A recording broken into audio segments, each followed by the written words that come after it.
Serangan tanpa henti dari Rita terus mengguncang kota. Sementara para Power Rangers tidak memiliki pilihan selain menunggu hingga kekuatan Zord mereka kembali pulih. Meski Zordon dan Billy memperingatkan bahwa energi Zord baru terisi setengah, Jason memilih mengambil risiko besar. Ia memimpin rekan-rekannya kembali ke medan tempur dengan Megazord, berharap masih ada peluang untuk menghentikan amukan Cyclopsus. Dalam kondisi yang belum sepenuhnya bertenaga, Megazord kembali dipukul mundur dengan jauh lebih mudah dibandingkan pertempuran sebelumnya. Bahkan salah satu lengan Megazord hilang dibuatnya. Demi membalikan keadaan, Jason memanggil Dragon Zord sebagai bala bantuan. Sayangnya, Dragon Zord pun mengalami nasib serupa. Energinya yang menipis membuatnya tak mampu bertahan, hingga Cyclopsus menghancurkan ekornya hanya dengan satu tebasan telak. Kemudian Lokar melepaskan semburan energi dahsyat yang melumpuhkan Megazord sekaligus Dragon Zord. Rita kemudian mengarahkan tongkat saktinya ke kedua Zord tersebut, membebani sistem mereka hingga mengalami kegagalan total. Para Rangers terpaksa meninggalkan kokpit saat Megazord dan Dragon Zord lenyap sedikit demi sedikit.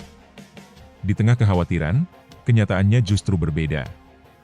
Hilangnya kedua Zord tersebut merupakan bagian dari sistem pengamanan otomatis yang dirancang untuk mengembalikan mereka ke lokasi persembunyian apabila mengalami kerusakan yang nyaris tak dapat diperbaiki. Akibat kehabisan tenaga, para Rangers berubah kembali ke wujud biasa dan terdampar di Angel Grove Park yang masih sepi tanpa penghuni. Lebih buruk lagi, komunikator mereka tidak lagi berfungsi sehingga mereka kehilangan akses untuk menghubungi command center. Satu-satunya harapan berada di laboratorium Billy. Dengan penuh konsentrasi, Billy berusaha menyetel ulang seluruh komunikator agar dapat digunakan kembali. Namun sebelum pekerjaannya selesai, Golder datang bersama sekelompok putih untuk menghabisi para Rangers saat mereka berada di titik terlemah. Di saat yang sama, Alpha memanfaatkan keberadaan Istana Rita yang masih berada di bumi untuk menyusup ke sistem database-nya. Upaya berisiko itu akhirnya membuahkan hasil. Alpha berhasil menemukan kelemahan tersembunyi milik Cyclopsus yang selama ini tidak diketahui siapapun. Billy akhirnya berhasil memperbaiki komunikator. Para Rangers segera berteleportasi ke command center. Di sana Zordon menjelaskan hasil penemuan Alpha. Ia mengungkapkan bahwa setiap kali Zord berganti formasi, Cyclopsus harus melakukan penyesuaian sistem agar tetap mampu bertarung secara optimal. Menurut Zordon, jika perubahan formasi dilakukan terus-menerus dalam waktu singkat, sistem Cyclopsus akan kewalahan hingga akhirnya mengalami gangguan. Tanpa membuang waktu, Zordon membangkitkan Titanus dari dalam kawah tempat persembunyiannya. Setelah seluruh Zord berhasil dipulihkan hingga mencapai tenaga maksimum, para Rangers kembali berubah menjadi Power Rangers dan langsung menuju kota. Mereka memanggil Dinozord masing-masing untuk menyerang secara terpisah sebelum berganti membentuk Megazord dan Dragon Zord Battle Mode secara bergantian dalam tempo yang sangat cepat. Meski Cyclopsus masih mendominasi jalannya pertarungan, strategi baru itu perlahan mulai menunjukkan hasil. Dragon Zord berhasil memotong kedua tangan bilah milik Cyclopsus, mengurangi daya serangnya secara signifikan. Ketika Lokar kembali melepaskan serangan energi, para Rangers segera memanggil Titanus dan menyatukan seluruh kekuatan mereka menjadi Ultra Zord. Dugaan Zordon akhirnya terbukti. Sistem Cyclopsus tidak sanggup lagi mengikuti perubahan konfigurasi Zord yang terus-menerus, hingga akhirnya mengalami kegagalan total dan membeku di tempat. Melihat situasi tak lagi dapat diselamatkan, Golder buru-buru meninggalkan kokpit beberapa saat sebelum Ultra Zord melepaskan serangan pamungkas yang menghancurkan Cyclopsus hingga berkeping-keping sekaligus memaksa Lokar mundur dari pertempuran. Menyadari situasi semakin berbahaya, Golder segera menyarankan agar timnya meninggalkan Angel Grove sebelum Ultra Zord mengincar mereka berikutnya. Rita pun tak punya pilihan selain kembali ke bulan bersama seluruh istananya. Sementara itu, seluruh warga Angel Grove akhirnya kembali dari dimensi tempat mereka dikurung tanpa sedikit pun mengingat apa yang telah terjadi. Kedatangan para Power Rangers disambut sorak-sorai penuh kegembiraan. Ketika sekelompok anak-anak saling berdebat mengenai siapa Ranger terhebat, Tommy hanya tersenyum dan mengungkapkan satu rahasia sederhana, bahwa tidak ada yang paling hebat karena bagi dirinya, semua Power Ranger sama-sama luar biasa. Zordon menyampaikan rasa bangga dan terima kasih atas keberanian serta pengabdian para Rangers. Sebagai bentuk penghargaan, ia memberikan pilihan kepada mereka untuk mengakhiri tugas sebagai Power Rangers dan kembali menjalani kehidupan biasa, atau tetap mempertahankan kekuatan mereka demi melindungi bumi. Tanpa ragu sedikit pun, kelima Rangers memilih tetap memikul tanggung jawab tersebut. Selama bumi masih membutuhkan mereka, mereka akan selalu siap bertarung. Mendengar keputusan itu, Zordon pun tersenyum bangga, yakin bahwa masa depan planet ini berada di tangan para pahlawan yang tepat. Esok harinya di laboratorium sekolah, Para Power Rangers bersama Pak Caplan berkumpul mengelilingi sebuah meja yang dipenuhi tanaman hasil proyek sains mereka. Menurutnya, proyek itu kini siap memasuki tahap berikutnya, yaitu memindahkan bibit-bibit tersebut ke taman kota agar dapat tumbuh di lingkungan yang lebih luas. Zack langsung membayangkan pohon-pohon itu kelak menghasilkan oksigen dan udara yang lebih bersih bagi semua orang. Billy kemudian menambahkan bahwa laju kerusakan hutan hujan terus meningkat dari waktu ke waktu sehingga setiap pohon yang berhasil ditanam memiliki arti yang sangat penting. Setelah memberikan semangat kepada para siswa, Pak Caplan berpesan agar mereka terus melaporkan perkembangan proyek tersebut sebelum akhirnya meninggalkan ruangan. Belum lama suasana menjadi tenang, Bull dan Skull datang sambil mengejek para Rangers dengan sebutan kutu buku yang sibuk berkebun. Jason menanggapi sindiran itu dengan santai. Ia mengatakan bahwa berkat pupuk racikan Billy, tanaman mereka pasti akan tumbuh jauh lebih baik. Tidak mau kalah, Bull dengan bangga memperlihatkan bibit pohon miliknya yang menurutnya jauh lebih besar dibandingkan tanaman para Rangers.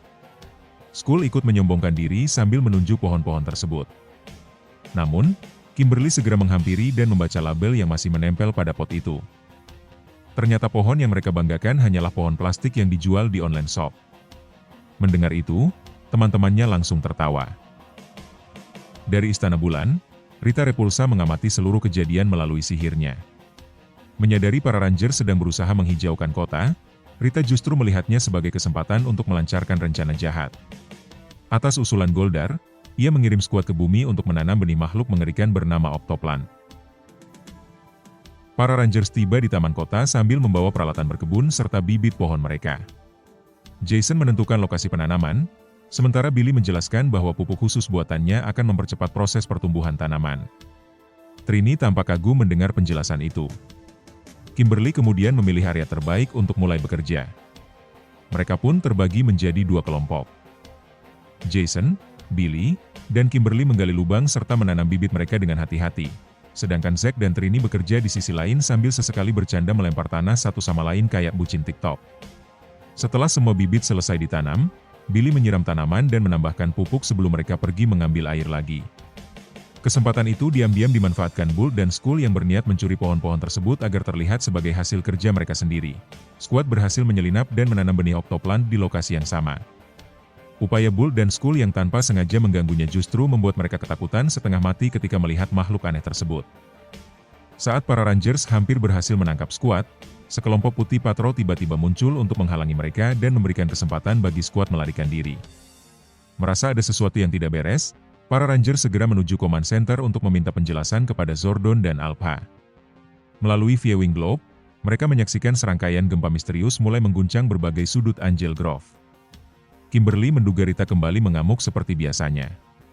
Alpha segera menganalisis seluruh data dengan bantuan Billy, sementara Jason memilih kembali ke taman guna menyelidiki penyebab sebenarnya. Tak lama kemudian, Zordon berhasil menemukan petunjuk penting. Ia segera menghubungi Jason dan memperingatkan bahwa benih tersebut harus dihancurkan sebelum mekar. Jika terlambat, monster di dalamnya akan berkembang sempurna dan menjadi jauh lebih sulit dikalahkan. Sayangnya, peringatan itu datang sedikit terlambat. Benih Octoplant mulai tumbuh dengan sangat cepat. Jason berhasil menemukannya, tetapi benih tersebut telah dilindungi medan energi yang memantulkan setiap usahanya untuk menggali dan menghancurkannya. Tak lama Octoplant tumbuh menjadi tanaman raksasa. Tentakel-tentakelnya langsung menyerang orang-orang yang berada di taman, termasuk Jason. Walaupun Jason berusaha melawan sekuat tenaga, ia akhirnya terjerat dan hampir kehilangan nyawa akibat lilitan tentakel monster tersebut. Beruntung alarm di Command Center berbunyi tepat waktu. Melalui viewing globe, para Rangers melihat Jason berada dalam bahaya dan segera datang menyelamatkannya. Sementara itu, Rita tidak ingin para Rangers menghancurkan benih sebelum proses pertumbuhannya selesai. Ia pun mengirim Goldar, Scorpina, dan Super Putih untuk mengalihkan perhatian mereka. Strategi itu berhasil. Benih Octoplant akhirnya berkembang sempurna. Kelopak bunganya perlahan membuka, memperlihatkan wajah mengerikan sang monster sebelum seluruh tubuhnya muncul sepenuhnya dan siap menghadapi para Rangers. Tanpa membuang waktu, Rita membesarkan Octoplant menggunakan tongkat saktinya. Para Rangers segera memanggil Dinozord dan membentuk Megazord untuk menghadapi ancaman tersebut. Namun kekuatan Octoplant jauh melampaui dugaan. Setiap pukulan Megazord mampu ia tepis dengan mudah. Tentakel-tentakelnya kemudian melilit tubuh Megazord hingga tidak mampu bergerak sebelum menghujaninya dengan serangan energi yang sangat kuat. Saat kemenangan hampir berada di tangan Octoplan, para Rangers memanggil Power Sword. Dengan satu tebasan cepat, satu tebasan dahsyat menghancurkan tubuhnya hingga lenyap tanpa sisa. Di sisi lain, Bull dan Skull yang sebelumnya bersembunyi di dalam toilet portable demi menghindari Putih Patrol dan skuad justru mengalami nasib yang lebih memalukan. Tanpa mereka sadari, toilet tersebut diangkut bersama beberapa toilet portable lainnya menggunakan sebuah truk, membuat keduanya terjebak di dalam sepanjang perjalanan. Keesokan harinya di Angel Grove High, para Rangers kembali menjalani aktivitas sekolah seperti biasa. Di kelas, Pak Kaplan memuji seluruh murid atas keberhasilan proyek penghijauan tersebut. Ia bahkan sempat mengunjungi taman dan mengaku sangat terkesan melihat perkembangan bibit pohon yang ditanam para Rangers. Billy dan Trini berharap pohon-pohon itu kelak tumbuh besar, memberi keteduhan, sekaligus menjadi manfaat bagi lingkungan dan seluruh umat manusia tanpa harus dipungut pajak oleh pemerintahnya. Tak lama kemudian, Bull dan Skull masuk ke kelas dengan wajah memelas. Keduanya bahkan meminta nilai sempurna kepada Pak Kaplan sebagai bentuk penghargaan atas penderitaan mereka. Namun sang guru sama sekali tidak bersimpati. Ia justru mempertanyakan alasan keterlambatan mereka. Saat Bull dan Skull berusaha menjelaskan, aroma menyengat yang keluar dari tubuh mereka langsung membuat Pak Kaplan pingsan seketika. Suasana Angel Grove Park hari itu dipenuhi keceriaan dalam acara Pet Adoption Day. Sebuah kegiatan sosial yang bertujuan mencarikan rumah baru bagi hewan-hewan terlantar. Para Power Rangers dengan penuh semangat membantu setiap pengunjung menemukan hewan peliharaan yang cocok. Di tengah kesibukan tersebut, seorang wanita tua datang sambil membawa seekor babi bertubuh gemuk bernama Norman. Dengan wajah penuh harap, ia meminta bantuan para Rangers agar Norman bisa mendapatkan pemilik yang benar-benar menyayanginya. Tanpa ragu, mereka pun menerima permintaan itu dan mulai mencarikan rumah terbaik untuk binatang yang mirip koruptor tersebut. Di saat yang sama, Zack yang datang sedikit terlambat menyaksikan pemandangan yang sangat mencurigakan. Wanita tua yang baru saja ditemui teman-temannya tiba-tiba berubah wujud menjadi seorang putih sambil memegang sebuah alat aneh. Belum sempat Zack bereaksi, sekelompok putih lainnya langsung menyerangnya. Setelah pertarungan singkat berhasil dimenangkan, Zack menemukan alat misterius yang tanpa sengaja dijatuhkan oleh putih tersebut dan membawanya pergi untuk diperiksa. Menjelang berakhirnya acara adopsi, Bull dan Skull muncul dengan penuh percaya diri. Mereka berniat mengadopsi seekor hewan yang menurut mereka sama kerennya dengan diri mereka sendiri. Para Rangers yang tak kuasa menahan senyum akhirnya menawarkan Norman kepada mereka. Awalnya Bull dan Skull tanpa kebingungan menerima hewan menyerupai koruptor sebagai peliharaan. Namun, tidak butuh waktu lama hingga keduanya justru mulai menyukai Norman dan membawanya pulang. Bull dengan bangga memamerkan Norman kepada seluruh siswa. Sementara itu, Billy sibuk meneliti alat misterius yang ditemukan Zack. Setelah dianalisis dengan saksama, ia menyimpulkan bahwa benda tersebut merupakan semacam alat penghitung waktu yang sedang menghitung mundur menuju sesuatu. Ketika Zack menceritakan bagaimana Putih menyamar sebagai wanita tua, Billy dan Trini mulai menyadari kemungkinan mengerikan. Mereka menduga Norman bukanlah hewan biasa, melainkan bagian dari rencana licik Rita. Billy dan Trini kembali memusatkan perhatian pada alat tersebut. Sementara Jason, Kimberly dan Zack bergegas mencari keberadaan Bull dan Skull beserta Norman. Tepat saat penelitian hampir selesai, alat itu mendadak berhenti bekerja. Billy segera menyadari bahwa hitungan waktunya telah berakhir. Di jus bar, Bull dan Skull sedang menikmati roti lapis berukuran besar sambil memamerkan Norman kepada seorang gadis yang terlihat tertarik dengan hewan lucu itu. Namun suasana santai tersebut mendadak berubah ketika Ernie meminta mereka membawa Norman keluar dari dalam kafe. Belum sempat mereka melangkah pergi, tubuh Norman tiba-tiba bersinar dan berubah menjadi monster rakus yang sangat dikenal para Rangers yaitu Pudgy Pig. Zack yang tiba di Juicy Bar hanya bisa menyaksikan kepanikan yang terjadi. Pudgy Pig ternyata sama sekali tidak tertarik menyerang manusia. Monster itu justru mengejar Bull dan Skull demi merebut roti lapis yang mereka pegang. Zack dengan cepat menyuruh keduanya menyerahkan makanan tersebut agar bisa menyelamatkan diri. Setelah melahap santapannya, Pudgy Pig tiba-tiba menghilang melalui teleportasi. Di Command Center, Zordon menjelaskan situasi yang sebenarnya kepada para Rangers. Mereka mengetahui bahwa Norman kini berubah menjadi Pudgy Pig, tetapi mereka juga merasa enggan melukainya karena monster itu sebenarnya hanyalah Norman yang telah dimanipulasi oleh Rita. Para Rangers pun segera berubah menjadi Power Rangers dan mulai melakukan pengejaran. Pertemuan pertama dengan Pudgy Pig berakhir tanpa hasil. Monster itu berhasil meloloskan diri sebelum sempat dikalahkan. Dengan bantuan sistem pelacakan Command Center, Zordon akhirnya menemukan lokasi Pudgy Pig di sebuah peternakan.